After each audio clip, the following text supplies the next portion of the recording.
사순절 기간에 우리는 짧게는 돌아오는 4월 17일 2022년의 부활절을 기다리지만 우리는 삶 속에서 부활의 능력의 역사가 자주 또 많이 일어나기를 기도하고 또 기다리고 있습니다. 부활의 능력의 역사가 무엇입니까? 어떻게 주님께서 죽음에서 다시 부활하셨습니까? 하나님의 영, 성령의 능력이 예수 그리스도를 죽음 가운데서 살리셔서 부활시키셨습니다. 그 똑같은 능력, 그 성령의 능력을 하나님께서 우리에게 부어주셔서 우리가 성령의 능력, 부활의 능력에 힘입어서 죄를 이기고 성화될 수 있는 것입니다. 또 내가 오랫동안 지인을 전도할 때 영적으로 민감하지 않기 때문에, 영적인 것에 아예 관심이 없었기 때문에, 영적으로 말하자면 영적으로 죽었기 때문에 전혀 복음의 메시지에 반응하지 않다가 어느 날 드디어 성령의 능력, 성령의 감화 감동의 역사가 임하여서 그 지인이 교회 가고 싶은 마음이 생기고 복음을 받아들이게 되고 예수님을 영접해서 영적인 죽음에서 다시 살아났을 때 그때 부활의 능력이 임하는 것입니다. 부활의 능력은 성령의 능력입니다.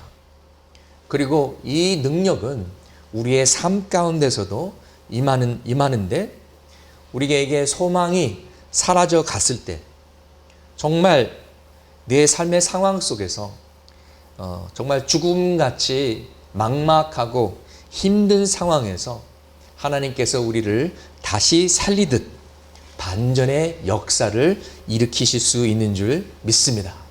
안 될 줄 알았던 일들, 그런 일들이 이루어지고 불가능하다고 생각했던 일들이 기적같이 일어날 때 바로 부활의 기적, 하나님의 반전의 역사가 임하는 것입니다. 이것이 부활의 능력입니다. 이 능력이 우리 삶 가운데 충만하기를 소망합니다.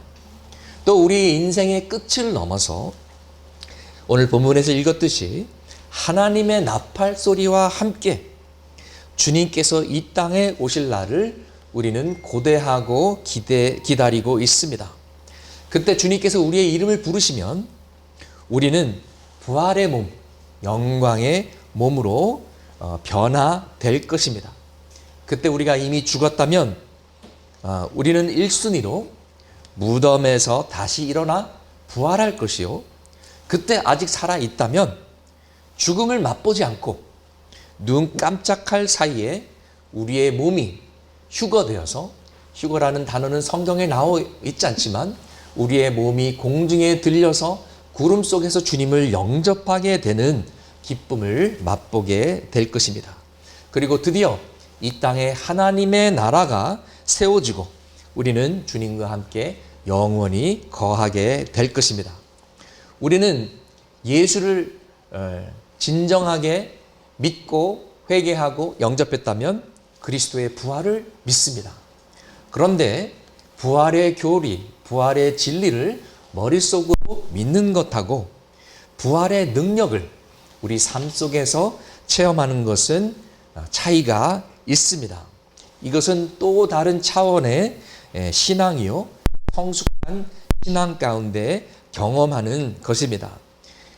이런 부활 신앙이 어떤 것인지 살펴보기 전에 먼저 그리스도의 부활이 어떤 의미를 가지고 있는지 다시 한번 짚어보기를 원합니다. 첫 번째, 그리스도의 부활은 그리스도께서 하나님의 아들이심을 증거했습니다. 그리스도가 오시기 전에 또 그리스도가 오신 후에도 많은 사람들이 자신이 그리스도라고 주장했습니다. 그리고 지금도 자신이 하나님이라고, 자신이 신의 아들이라고 주장하는 사람들은 많습니다. 그러나 인류 역사상 오직 한 분만이 죽음에서 돌아왔고 오직 한 분만이 부활하셨습니다.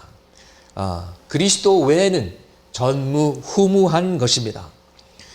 로마서 1장은 복음의 정서라고 말할 수 있습니다. 그런데 로마서 1장을 시작하면서 복음은 하나님의 아들에 관한 것이라고 말합니다. 복음의 핵심은 그리스도요. 복음의 핵심은 그리스도의 십자가 죽음과 부활이라고 말하고 있습니다. 로마서는 이렇게 시작합니다. 로마서 1장 1절에서 4절 말씀입니다. 그리스도 예수의 종인 나 바울은 부르심을 받아 사도가 되었습니다.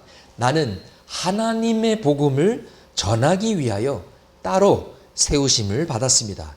이 복음은 하나님께서 예언자들을 통하여 성경에 미리 약속하신 것으로 그의 아들을 두고 하신 말씀입니다.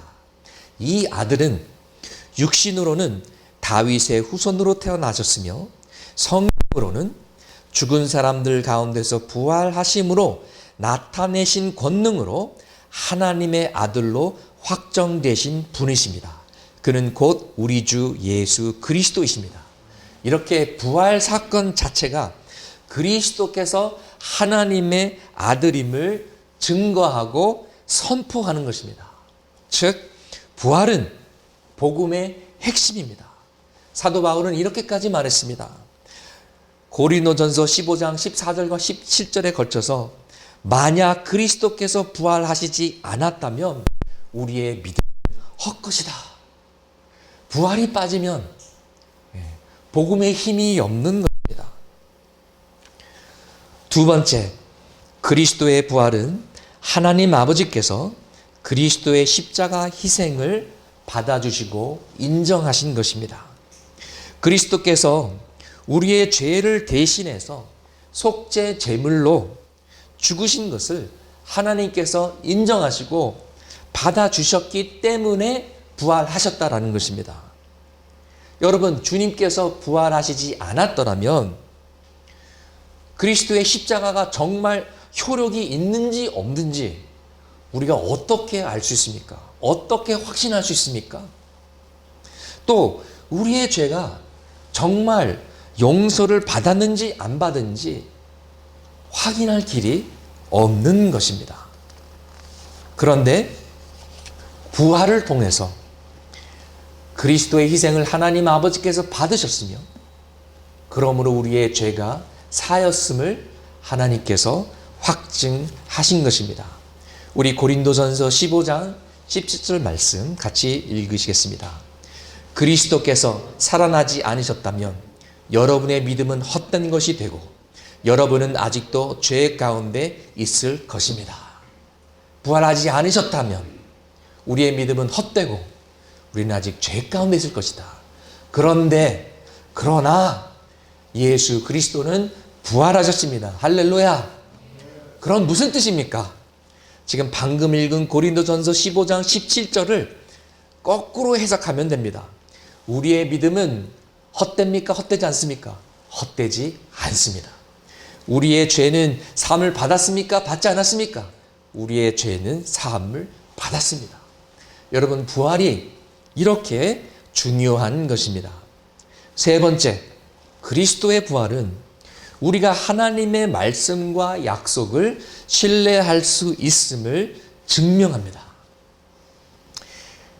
구약과 신약 모두 하나님은 부활에 대해서 예언하셨고 그리고 그 약속을 성취하셨습니다. 예수님도 요나의 표징을 말씀하셨고 요나가 물고기 뱃속에서 사흘 동안 있었던 것처럼 인자도 사흘 동안에 땅에 묻혔다가 다시 살아나리라. 또 제자들에게 자신이 반드시 붙잡혀서 십자가에 죽고 사흘 만에 부활하실 것을 여러 번에 걸쳐 예언하셨습니다. 그리고 그 말씀을 지키셨습니다. 여러분, 하나님은 약속을 꼭 지키시는 신실하신 분이십니다. He's a promise keeper. 하나님께서 십자가 보혈로 우리와 맺은 새 언약은 깨트릴 수 없고 영원한 것입니다. 하나님은 믿을 만한 분이십니다. 여러분, 하나님께서 가장 사랑하시는 독생자 예수 그리스도를 우리를 위해 내어주셨다면 우리에게 필요한 것들, 선한 것들을 왜 우리에게 허락하지 않으시겠습니까? 여러분, 하나님은 믿을 만한 분입니다. 누가 나를 위해서 목숨을 내준다고 하면 그 사람 말은 신뢰할 수 있는 것입니다. 우리가 의심이 들 때마다 십자가를 바라봅시다. 하나님의 사랑을 생각하고 하나님께서 하신 약속들은 모두 다 지키신 것을 기억하면서 하나님께서 나를 향해 가지고 계신 계획은 모두 다 이루어질 것이다. 하나님께서 우리에게 주신 모든 약속들은 지키실 것이라고 확신하길 바랍니다. 하나님께서 우리와 세상 끝날까지 함께 하시겠다고 약속하셨습니다. 저와 여러분을 끝까지 돌보아 주시겠다고 약속하셨습니다. 또 우리를 통해 이루시겠다는 하나님의 계획들 모두 다 지키시고 이루실 것을 믿습니다. 우리 빌립보서 1장 6절 말씀 함께 읽으시겠습니다. 선한 일을 여러분 가운데서 시작하신 분께서 그리스도의 예수의 날까지 그 일을 완성하시리라고 나는 확신합니다. 아멘. 지금 당장 보이지 않을지라도 하나님의 약속이, 하나님의 계획이 더디게 이루어지는 것 같아도 하나님은 반드시 이루실 것을 믿습니다. 아멘. 네 번째, 그리스도의 부활은 죄와 죽음의 권세를 이기고 승리하신 것입니다. 이제는 더 이상 우리가 죄의 노예로 살지 않아도 됩니다. 우리가 중독에서 벗어날 수 있습니다. 우리가 유혹을 물리칠 수 있습니다. 부활의 능력, 성령의 능력으로 죄를 극복할 수 있는 것입니다. 또 우리는 이제 죽음을 더 이상 두려워하지 않아도 됩니다. 죽음이 끝이 아니기 때문입니다. 우리에게 부활이 기다리고 있습니다. 고린도전서 15장 26절 말씀에 맨 마지막으로 멸망받을 원수는 죽음입니다 라고 말하고 있습니다. 맨 마지막으로 묻지를 적은 죽음이라는 것입니다. 그런데 누가 이 일을 합니까? 바로 예수님께서 이 일을 하셨습니다. 예수 그리스도의 십자가의 죽음과 부활로 죽음을 죽이셨습니다. 부활은 죽음의 죽음입니다. 얼마나 멋있는 말입니까? Resurrection is the death of death. 부활은 죽음의 죽음입니다. 그리고 죽음마저도 그리스도께 복종하게 됩니다. 그래서 하나님께서 모든 것을 그리스도의 발 아래에 굴복시켰다라는 말씀이 이루어집니다. 빌립보서 2장 10절 말씀처럼 하늘과 땅 위와 땅 아래에 있는 모든 것들이 예수의 이름 앞에 무릎을 꿇게 된 것입니다. 할렐루야. 그래서 우리는 주와 함께 죽음을 조롱할 수가 있고 죽음을 두려워할 필요가 없고 죽음에 대해서 이렇게 선포할 수가 있는 것입니다. 죽음아, 너의 승리가 어디에 있느냐? 죽음아, 너의 독침이 어디에 있느냐? 그리스도께서 부활하심으로 죽음을 이기고 승리하셨습니다. 아멘. 다섯 번째, 그리스도의 부활은 우리 자신의 부활을 확정케 합니다. 우리 요한복음 11장 25절에서 26절 함께 읽으시겠습니다. 예수께서 마르다에게 말씀하셨다. 나는 부활이요 생명이니 나를 믿는 사람은 죽어도 살고 살아서 나를 믿는 사람은 영원히 죽지 아니할 것이다. 네가 이것을 믿느냐? 여러분 믿으십니까? 아멘. 죽어도 살고 살아서 믿으면 영원히 죽지 않으신다고 말씀하십니다. 바로 그리스도께서 부활이시요 생명이시요 길이요 진리이시기 때문입니다. 오늘 본문에서 그리스도 안에서 죽은 자들은 모두 부활할 것이라고 말씀하고 계십니다. 그렇기 때문에 우리는 그리스도인이 죽었을 때에 안 믿는 자들처럼 서글프게 울 필요가 없는 것입니다. 마치 소망이 없는 것처럼 영원히 못 볼 것처럼 영원히 헤어지는 것처럼 슬퍼하지 말라. 그래서 저는 믿는 자의 장례식에서 이런 말을 자주 합니다. 영원한 굿바이가 아닙니다. 굿나잇입니다. 굿나잇. 잘 주무세요. 영광의 아침, 부활의 아침에 뵙겠습니다. 굿바이가 아니라 굿나잇인 것입니다. 그렇기 때문에 소망이 없는 사람들처럼 꺼이꺼이 울지 말고 부활 신앙으로, 부활의 소망으로 서로 위로하라. 우리는 다시 만날 것이다. 우리가 기대할 수 있는 것은 다시 오실 주님과 휴거와 부활과 주님과의 연합, 그 기쁨과 또 주님 안에서 죽은 사랑하는 지인들, 식구들과의 다시 만남, 그 기쁨을 우리가 기대할 수 있는 것입니다. 저는 목사로서 가장 어려운 장례식은 믿지 않는 분이 돌아가셨을 때입니다. 너무나 가슴이 아프고. 근데 목사가 거짓말할 수는 없지 않습니까? 근거 없이 좋은 곳으로 가졌을 것입니다. 그러니까 거짓말이잖아요. 그렇다고 그 상황 속에서 복음의 진리를 다 담대하게 선포하기는 예민한 부분들이 있기 때문에 사랑으로 지혜롭게 따로 유가족들을 만나서 위로할 수밖에 없는 것입니다. 예수님의 부활 사건은 예수님의 제자들에게 놀라운 변화를 가져다 주었습니다. 그들은 겁쟁이들이었습니다. 예수님께서 잡히시는 날, 그 밤에 한 사람도 빠짐없이 다 도망갔습니다. 마가 요한은 너무나 열심히 도망가서 누가 옷을 잡으니까 옷을 훌러덩 벗어 제끼고 벌거벗은 채로 달려갔습니다. 얼마나 창피합니까? 요한을 빼고 다들 무서워서 십자가 사형장에 아무도 가지 못했습니다. 오히려 여인들이 담대하게 그 자리를 지켰던 것을 우리가 기억합니다. 또 그 후에도 누가 와서 잡아갈까봐 제자들은 다락방의 문을 꼭꼭 잠그고 숨어 있었습니다. 그런데 이들이 부활하신 주님을 만난 것입니다. 또 오순절날 부활의 능력, 성령의 능력이 이들에게 임한 것입니다. 성령을 받고 부활하신 주님을 만나고 이들이 변했습니다. 더 이상 겁쟁이가 아니었습니다. 담대하게 길거리에서 복음을 선포했습니다. 계속 예수의 이름으로 복음을 선포하면 잡아간다. 잡아가려면 잡아가라. 감옥도 두려워하지 않았고 매를 맞는 것도 피하지 않았습니다.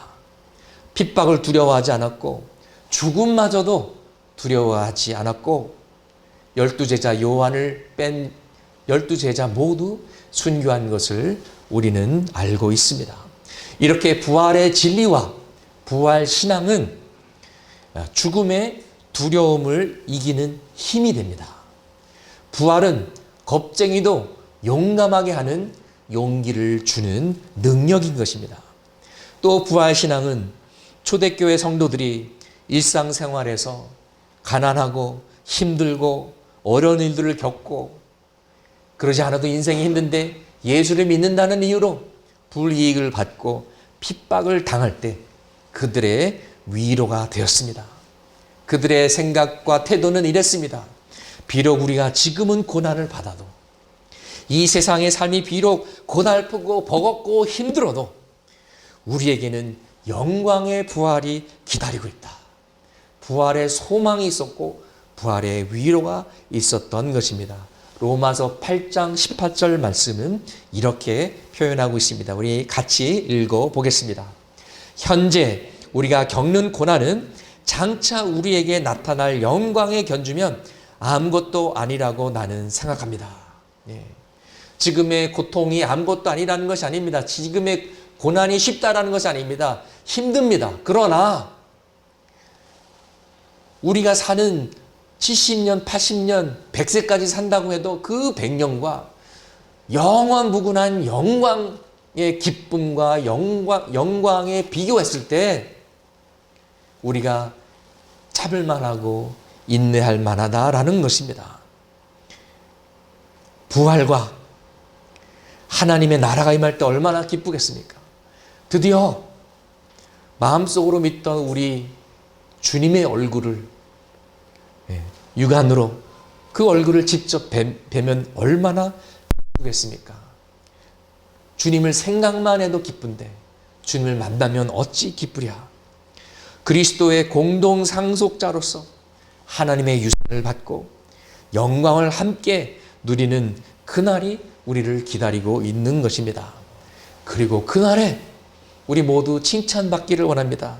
잘하였도다 착하고 충성된 종아, 주인의 기쁨을 함께 나누자꾸나. 그날 우리 모두 상을 받기를 원합니다. 초대교회 교인들은 현실의 어려움에 낙심하거나 문제에 집중하거나 상황에 묶이지 않고 그것을 뛰어넘어서 미래의 부활과 미래의 영광을 바라보았습니다. 그리고 그것이 그들에게 힘이 되었습니다. 그리고 그것이 그들이 거룩한 삶을 살게 하는 큰 동기부여가 되었습니다. 그 나라에 내가 칭찬받아야지. 그 나라에 내가 상을 받아야지.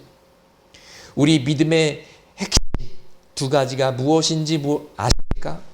아주 기본적인 믿음의 근본적인 요소 두 가지가 무엇인지 히브리서 11장 6절은 말해주고 있습니다. 우리 함께 읽으시겠습니다. 히브리서 11장 6절 말씀입니다. 믿음이 없이는 하나님을 기쁘게 해드릴 수 없습니다. 하나님께 나아가는 사람은 하나님이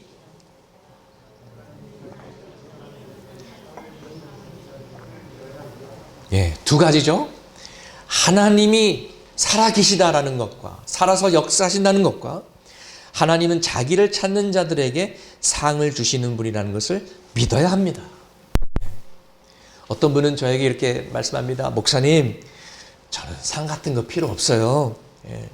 십자가의 은혜가 너무나 감사해서 받은 은혜가 너무 커서 저는 그냥 주님을 사랑하는 마음으로 섬기는 것 뿐이에요. 멋있는 것 같고 겸손한 것 같죠. 물론 십자가의 은혜만으로도 우리가 얼마나 감사합니까? 그런데 이것은 성서적인 믿음이 아니라는 거예요. 하나님께서 기뻐하시는 믿음이 아니라는 것입니다. 하나님께서 기뻐하시는 성경적인 믿음은 첫 번째, 하나님은 지금도 살아계셔서 역사하신다라고 증거하는 것이고 그렇게 믿는 것이고, 두 번째, 하나님은 자기를 찾는 자들에게 상 주시고 축복하신다라는 것을 믿는 것입니다. 이것이 성서적인 믿음이에요. 그래서 말로는 상 주지 않아도 주님 사랑하고 섬겨요 이렇게 하지만 더 열심히 뛰어가는 자와 믿기는 믿는데 어느새 첫사랑도 식고 게을러지는 자의 차이입니다. 예수님께서 이렇게 가르치셨습니다. 마태복음 10장 41절에서 42절 말씀입니다. 예언자를 예언자로 맞아들이는 사람은 예언자가 받을 상을 받을 것이요, 의인을 의인이라고 해서 받는 사람은 의인이 받을 상을 받을 것이다. 내가 진정으로 너희에게 말한다. 이 작은 사람들 가운데 하나에게 내 제자라고 해서 냉수 한 그릇이라도 주는 사람은 절대로 자기가 받을 상을 잃지 않을 것이다. 여러분, 선교사님이 선교지에서 오랜만에 한국에 들어오실 때마다 우리가 선교사님을 대접하면 어떻게 된다고요? 그 선교사님의 상을 우리도 받는다라는 것입니다. 우리 김현희 선교사님 그 북인도에 이제 인도에서 고기를 먹는 게 쉽지 않다고 해요. 그래서 이제 또 김현희 선교사님 또 우리가 아는 바와 같이 고기를 얼마나 좋아하십니까? 오메 되게 좋아하시거든요. 그래서 들어오실 때마다 선교사님 인도에서 고기도 잘 못 드시고 얼마나 고생이 많으십니까? 그래서 이제 가끔 한우도 대접하고 그러거든요. 그러면 어떻게 된다고요? 조철이 목사가 김현희 선교사님이 평생 수고하시고 선교사에서 땀 흘리고 그 받을 그 상을 저도 같이 숟가락 하나 얹혀서 같이 받는다라는 것입니다. 할렐루야.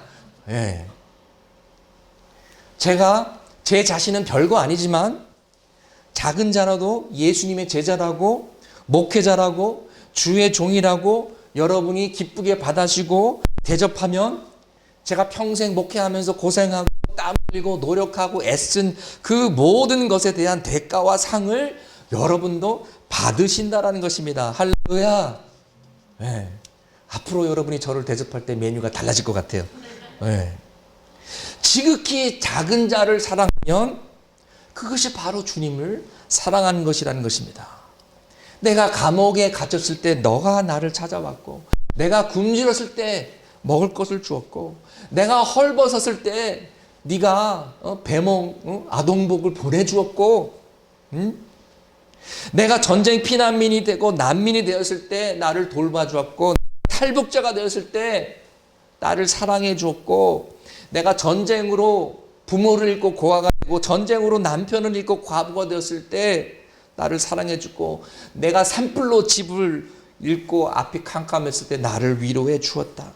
냉수 한 그릇이라도 주는 사람은 절대로 자기가 받을 상을 잃지 않을 것이다. 우리 고린도전서 15장 58절 말씀 같이 읽으시겠습니다.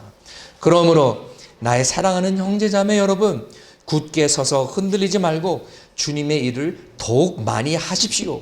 여러분이 아는 대로 여러분의 수고가 주님 안에서 헛되지 않습니다. 여러분이 아무도 없는 교회에 와서 눈물 흘리면서 기도한 것 헛되지 않습니다. 평생 새벽제단 지키신 것 하나님이 기억하십니다. 주님, 여기서 무엇을 더 많이 하라고 했습니까? 주님의 일을 더욱 많이 하십시오. 주님의 일이 무엇입니까?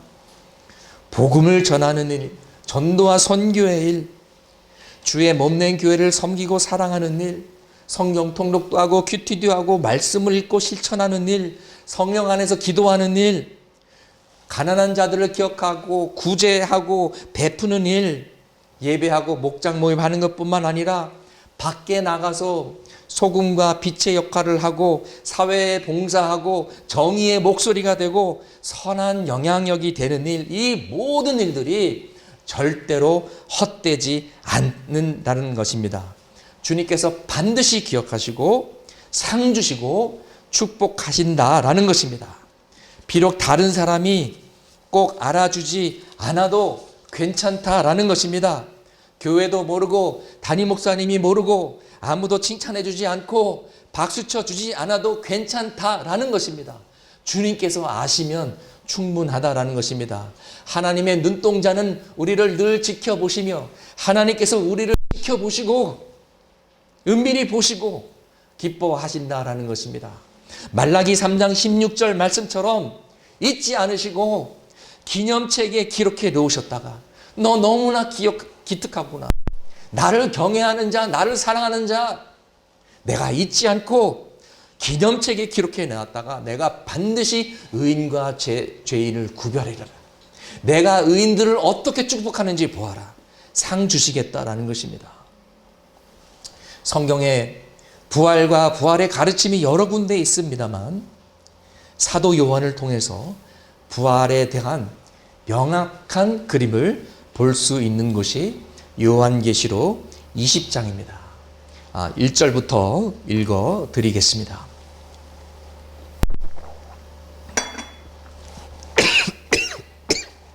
죄송합니다. 빨리 마시려다가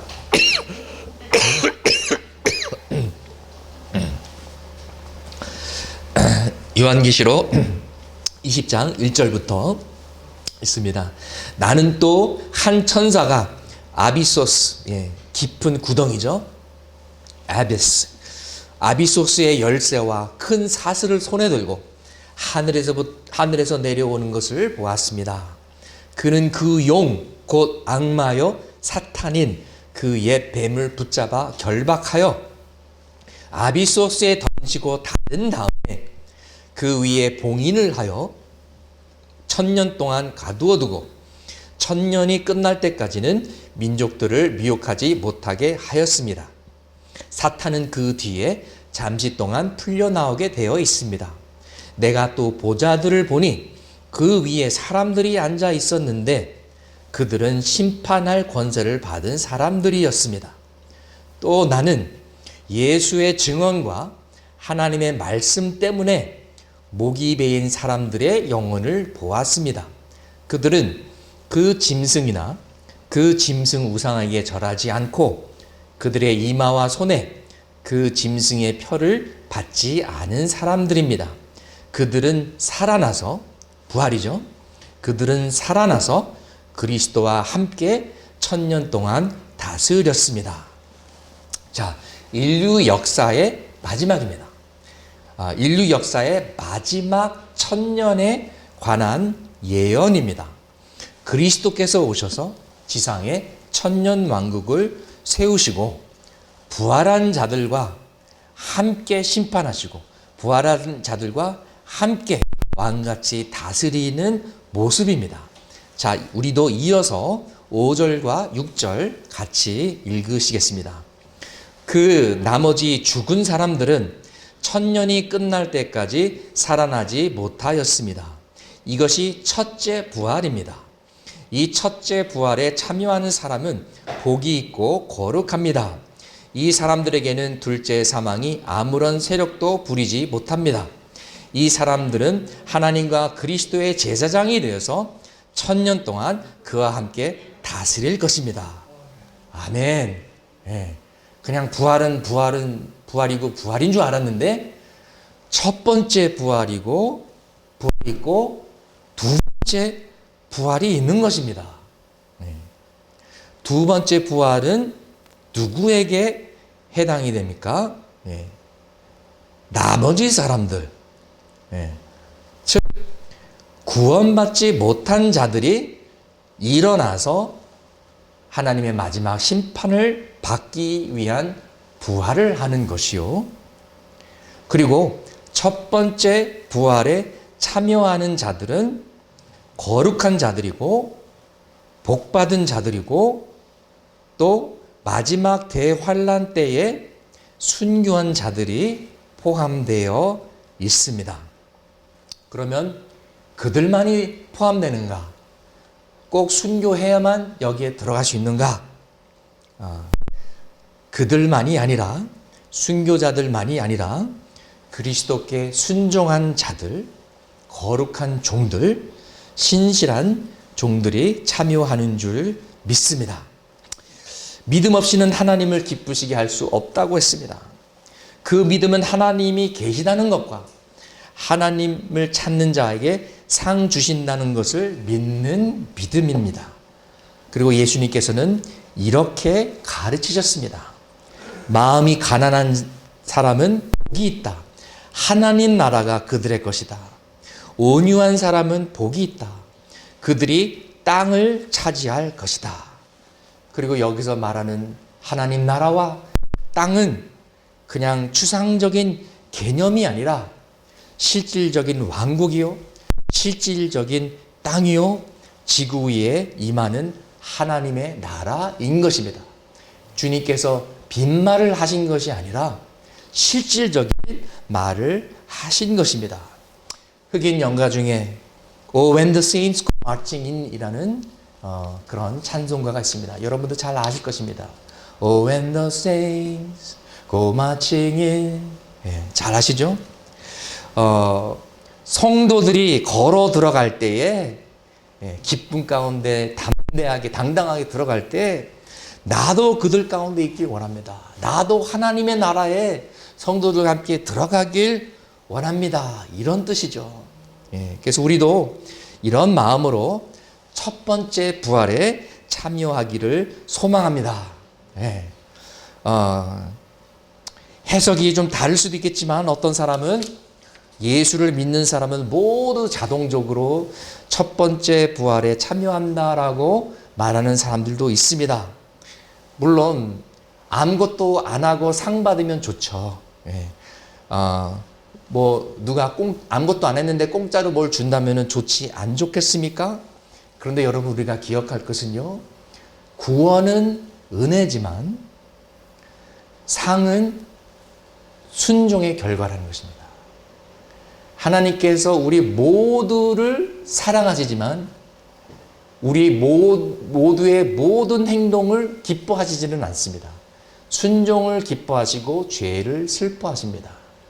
그렇다면은 하나님께서는 순종하는 자와 순종하지 않는 자, 부지런한 자와 게으른 자를 구별하실 것입니다. 상과 축복은 순종의 결과입니다. 구원은 은혜의 결과이지만 그렇기 때문에 그렇지 않다면 왜 요한계시록 20절 말씀에서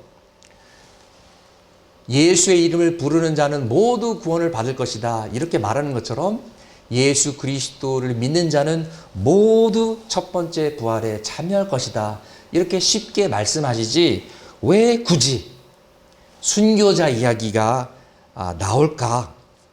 그렇다면 모두 참여하지 않는 것일 수도 있다라는 것입니다. 거룩한 자, 복받은 자만이 참여할 수 있는 것입니다. 우리가 5달란트를 받은 종, 2달란트를 받은 종, 1달란트를 받은 종의 비유를 잘 알고 있습니다. 1달란트를 땅에 묻은 종, 아무것도 하지 않았던 종은 주님께서 괜찮다, 잘못했지만 내가 상을 줄게 하지 않으셨습니다. 상을 못 받았습니다. 오히려 야단을 맞았습니다. 어둠 속에서 이빨을 갈며 눈물을 흘리며 슬퍼했습니다. 올림픽에도 금메달, 은메달, 동메달이 있습니다. 성경에서는 적어도 5가지의 면류관을 말하고 있습니다. 대상자가 다르고 그 이유도 다릅니다. 의의 면류관이 있고 생명의 면류관이 있고 영광의 면류관이 있습니다. 이렇게 다른 면류관들이 있고 다른 상들이 있는 것입니다. 사도 바울은 이렇게 설명했습니다. 고린도전서 9장 24절에서 27절 말씀입니다. 경기장에서 달리기 하는 사람들이 모두 달리지만 상을 받는 사람은 하나뿐이라는 것을 여러분은 알지 못합니까? 이와 같이 여러분도 상을 받을 수 있도록 달리십시오. 경기에 나서는 사람은 모든 일에 절제를 합니다. 그런데 그들은 썩어 없어질 월계관, 면류관이죠. 월계관을 얻으려고 절제를 하는 것이지만 우리는 썩지 않을 월계관을 얻으려고 하는 것입니다. 그러므로 나는 목표 없이 달리듯이 달리기를 하는 것이 아닙니다. 나는 허공을 치듯이 권투를 하는 것이 아닙니다. 나는 내 몸을 쳐서 굴복시킵니다. 그것은 내가 남에게 복음을 전하고 나서 도리어 나 스스로는 버림을 받는 가련한 신세가 되지 않으려는 것입니다. 자, 사도 바울이 버림을 받는다고요? 버림을 받아서 가련한 신세가 된다고요? 이게 무슨 상황을 말하는 걸까요? 설마 사도 바울이 구원받지 못하고 지옥 가는 걸까요? 구원을 상실하는 걸까요? 아닙니다. 이것은 구원을 잊는다는 것이 뜻이 아니라 아무리 사도라도 아무리 바울이라도 혹시라도 게으르면 첫 번째 부활의 상과 축복에 참여하는데 탈락될 수도 있다. 바울이 설교는 잘하는데 편지는 잘 쓰는데 열심히 기도하라 그러면서 자기는 잠자고 있고 자기 스스로는 실천하지 않으면 아무리 바울이라도 상을 놓칠 수 있다. 첫 번째 부활에 실격 처리되어서 참여하지 못하고 나머지 사람들과 함께 1000년 뒤에 두 번째 부활에 겨우 들어갈 수도 있다. 이런 의미로도 우리가 생각해 볼 수 있는 것입니다. 이렇게 생각하면 쉬울 것 같습니다. 고등학교 학생입니다. 열심히 공부할 때입니다. 그런데 학교에서 전교 1등, 2등 하지 않아도 졸업은 합니다. 신앙생활도 우리가 굳이 열심히 하지 않아도 예수 그리스도를 진정으로 영접하고 회개하고 믿으면 구원받습니다. 꼭 11조 헌금하지 않더라도 새벽기도 매일 나오지 않더라도, 성수주일 지키지 않더라도, 가끔씩 주일 빼먹고 제주도 여행 갔다 와도 진심으로 예수 믿으면 다 구원을 받습니다. 예수님 옆에서 십자가에 달렸던 강도가 마지막 순간에 믿음을 고백하니까 구원받았던 것처럼, 평생 예수를 믿지 않더라도 마지막 순간에 침대에서 예수를 진심으로 영접하면 턱걸이 구원이라도 받습니다. 사실 실제적으로 평생 예수님을 부인한 사람이 마지막에 예수님을 영접한다는 것은 쉬운 일이 아니죠. 그러나 하나님의 성령의 감화 감동의 역사 가운데 기적 같은 일들이 일어나기도 합니다. 그래서 구원받기는 받지만 턱걸이 구원이라도 구원이죠. 그러나 상은 다르다라는 것입니다. 어떻게 평생 깡촌에서 어렵게 목회하셨던 주의 종과 날라리 신앙생활 했던 사람과 똑같은 상을 받을 수가 있겠습니까? 어떻게 주님을 위해서 평생 불모지 같은 선교지에서 피땀 흘리며 복음을 전한 자들과 게으른 나일론 성도와 똑같은 상을 받을 수가 있겠습니까? 그것은 불공평한 것입니다. 고등학교 때 할 거 다 하고 놀 거 다 놀고 그래서 졸업은 했습니다. 근데 나중에 보니까 열심히 공부하던 옆에 친구는 1등, 2등은 못했지만 상위권 10%로 졸업을 했습니다. 그리고 대학교를 가는데 대학교 장학금을 풀로 받았습니다. 풀 장학금을 받아서 한 푼도 안 내고 거기다가 플러스 추가로 생활비, 지원비까지 받아가면서 뭐 먹을 거 맛집도 가고 친구들 대접하고 대학 생활을 즐깁니다.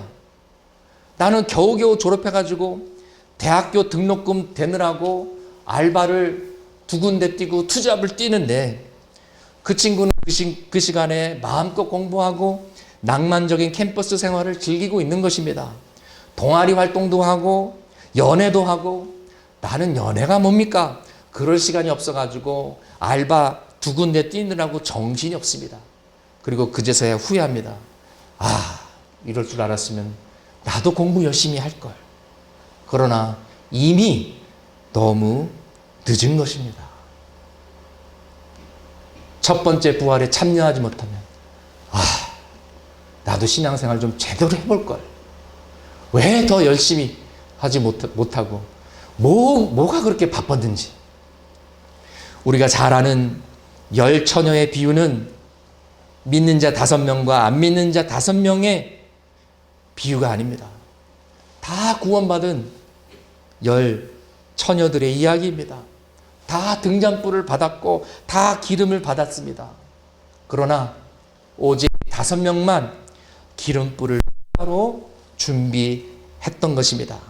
이것은 성령 안에서 깨어서 기도하며 주님을 예비하는 자의 모습을 말하는 것입니다. 말로만 주님만 하는 것이 아니라 감옥에 갇힌 자, 헐벗은 자, 지극히 작은 자들을 사랑하고 섬긴 자만이 첫 부활의 상을 받고 그 축복에 동참하게 되는 것입니다. 안 믿는 자들이 아닙니다. 주님, 우리가 주님의 이름으로 마귀를 쫓아내지 않았습니까? 주님, 우리가 주의 성전 건축을 위해서 헌금을 얼마나 많이 했습니까? 주님, 우리가 주님의 이름으로 단기 선교도 다녀오고 주님의 일을 얼마나 많이 했습니까? 그러나 그들은 첫 번째 부활에 참여하지 못하게 된 것입니다. 오늘 다 나누지 못한 내용은 다음 주에 이어서 나누도록 하겠습니다. 우리가 부활의 진리 때문에 얻는 소망과 위로는 어마어마합니다. 더 많습니다.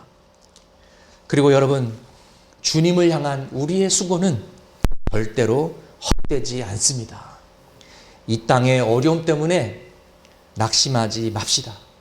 주님을 바라보고 다시 오실 주님을 바라보고 부활의 주님, 영광의 주님을 바라보면서 오히려 더욱더 주님의 일을 더 열심히, 더 뜨겁게, 더 많이 하기를 소망합니다.